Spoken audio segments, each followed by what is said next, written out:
Right,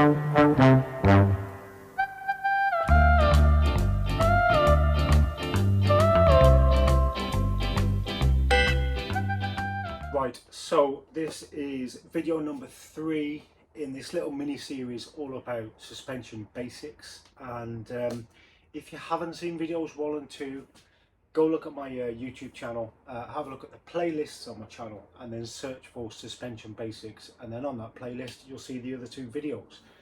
The reason I recommend that is because in this video I'm just going to talk about rebound damping, but this is one of a few things that you should really be checking.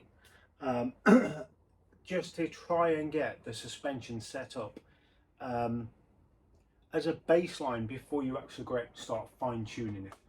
You can't really sort of get your suspension sorted unless you're out riding, but there are a few things you can do before you go out riding. Now, I was hoping to make this video while I was out and about riding and demonstrating what I would feel and what adjustments I would make, but the weather has been absolutely horrendous, so I just haven't had a chance. So I can explain it, but I can't demonstrate it.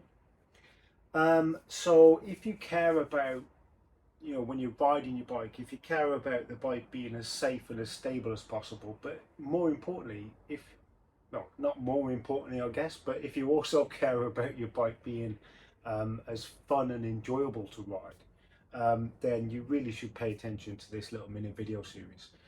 Look, there are lots of video series out there, there are lots of videos on how to tune your suspension, but what I find, and I don't know if you're the same, is that in many cases the people that make these videos do tend to talk in suspension jargon, and what I try to aim to do with this video series is talk about it all in relatively simple terms to try and make it a little bit easier to understand. It's not as bad as you might think to try and understand suspension and get it set up and get your bike riding really sweet. So hopefully this will help. So I'm going to talk about rebound damping. Now, what does that actually mean to start off with? Well, if you don't get your rebound damping right, then your bike isn't going to behave properly, and it might throw you around all over the place, or it might be too harsh.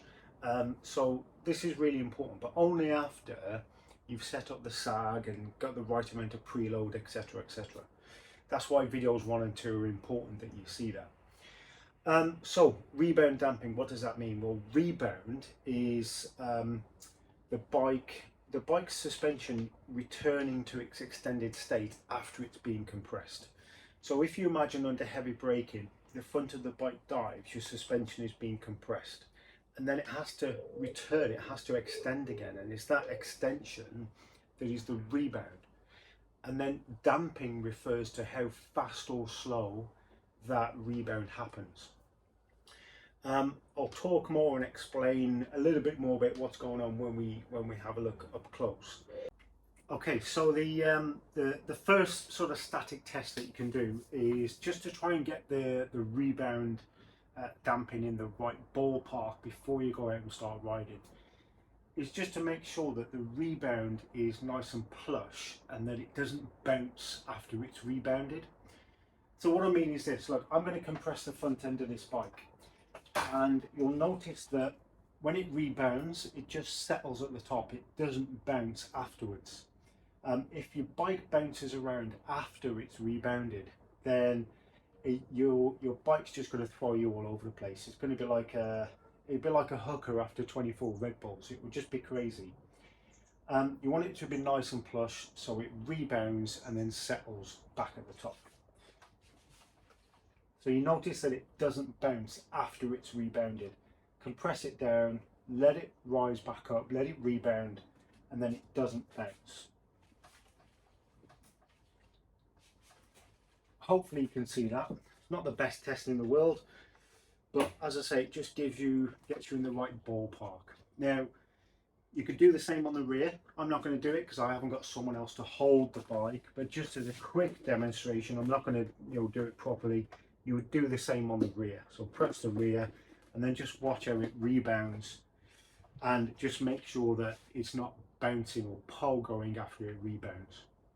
So if you do need to make some adjustments, what I would recommend first and foremost is just to find out exactly what settings are on there at the moment. I'll show you when we get close in, but ultimately you want to know what state your bike is in at the moment. And as a starting point, you can either do that static test on the front and rear that I just mentioned, and then adjust it so that you're happy that it's nice and smooth and plush, and then use that as a start point. Or go to your user manual and check what your manufacturer recommends as standard settings. I must stress though, the standard settings in the user manual are really just, again, a starting point, because when a manufacturer builds a bike and they recommend some settings and they put those settings into the bike and then sell the bike, who's going to be riding it? What conditions are they going to be riding it in? How light or heavy is that person? What's their riding style? Is it hot country? Is it cold country? They just don't know. The bike can go anywhere and it can be bought by anyone. So they're just starting points. I have actually, with this bike, set it to the manufacturer's stock settings, but I will fine tune it and I will be making some adjustments as soon as I can get it riding properly and test it all out. But for now though, let's get in close and I'll show you how to make those adjustments on the Rebound damping. Okay, so on my bike, I've got two Rebound damping adjustments on the front. So I've got one here, this little flathead screw there, and the same on the other side, this little flathead screw. Some bikes are very different. Some bikes will have compression only on one side and rebound only on the other side. So this is why I've said in the previous videos, right, you need to be familiar with your bike. You need to find out exactly what adjustments your bike has got. But this one, as I said, I've set it at the stock manufacturer's recommended settings. But what that means is 1 3/4 turns out from fully closed. So fully closed would be all the way clockwise until it stops, and then 1 3/4 turns back. So I would go half, 1, and then 3/4, and that would be the stock setting. Same on the other side. It's important that you set exactly the same settings on both sides. And I don't know if you can quite see, but this little adjuster has got a punch mark just there next to next to that what do you bloody call it, that line, that recess for the screwdriver. There's a little punch mark just there, and that helps you to make sure that they're both set at the same settings.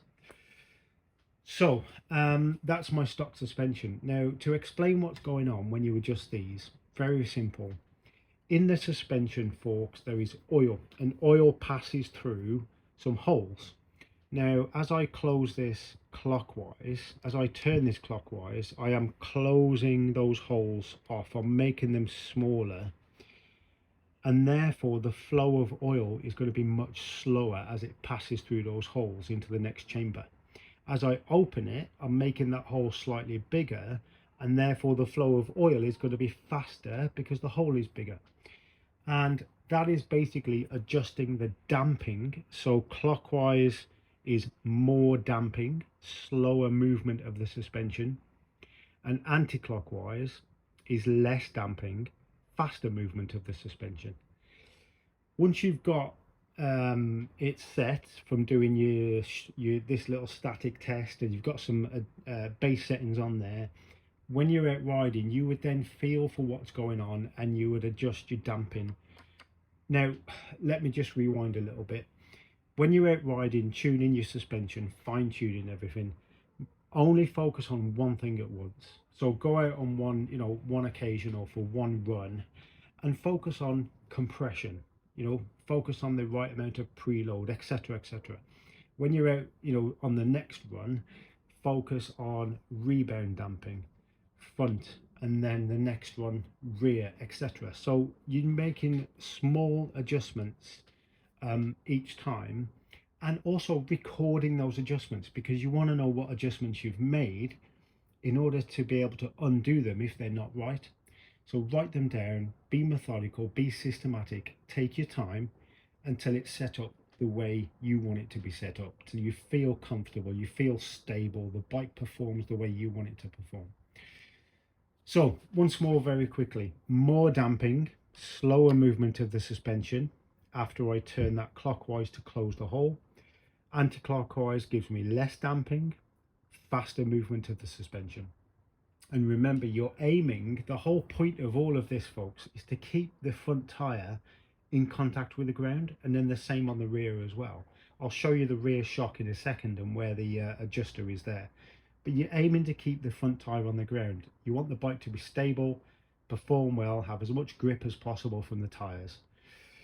So that's the front forks. Let me get up close to the rear shock and show you, but the principle is the same, but let me show you where, on this bike at least, the rebound damping adjuster is for the rear shock. Right, it's shaky camera time now, folks. So this is the bottom of my shock. You can just see the yellow spring there, and on the bottom I've got a rebound damping adjuster, if it'll focus properly. And you'll see that, bloody focus, come on, you'll see that it is a flathead screwdriver again. And if I turn that clockwise, that's going to increase damping. Anti-clockwise is going to reduce damping. Same principle as on the front. If I go clockwise and increase damping, then the shock will move slower. If I go anti-clockwise and reduce damping, then the shock will rebound faster. So it's got H and S, hard and soft. You're not actually making the shock harder or softer, but it just gives that feeling of being harder or softer. So that is the rear shock adjustment. So very simple in principle, probably quite easy to misunderstand. But when you're slow and you're steady and you're methodical, then it is relatively simple to comprehend what suspension settings are, and for this video at least, what rebound damping is.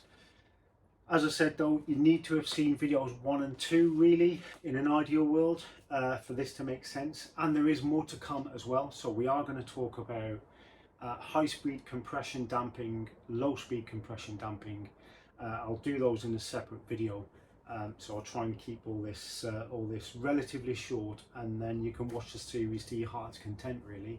I just can't stress enough, folks, that, you know, if you have never touched your suspension, if you've never had a go at trying to get your suspension optimized for you as a rider, for your style, your weight, etc., then you really are missing out, because your bike, and you might not even realize, right, because you don't know what you don't know, but trust me, if you get your suspension tuned for you, then it will transform your bike. You will notice a difference. It will be more fun to ride. You will probably, you know, I would say more than likely, have more confidence when you're out riding.